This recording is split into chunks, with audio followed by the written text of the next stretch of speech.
Within the open sessions, you can see who recorded the video.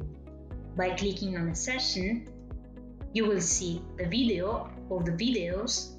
By clicking on a video, you will listen to the answer of the candidates, and you will read your questions.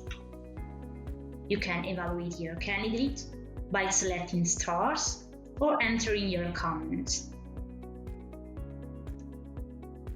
By clicking on the arrow, you can get the link that allows you to share the video with people outside the organization, for example by email. Candidates will be sorted by email address, by name and surname, mobile phone date, and so on, and by threshold. If the rating expressed with stars is higher than the one set when creating the session, a green tick appears. Otherwise, a red X appears at the threshold.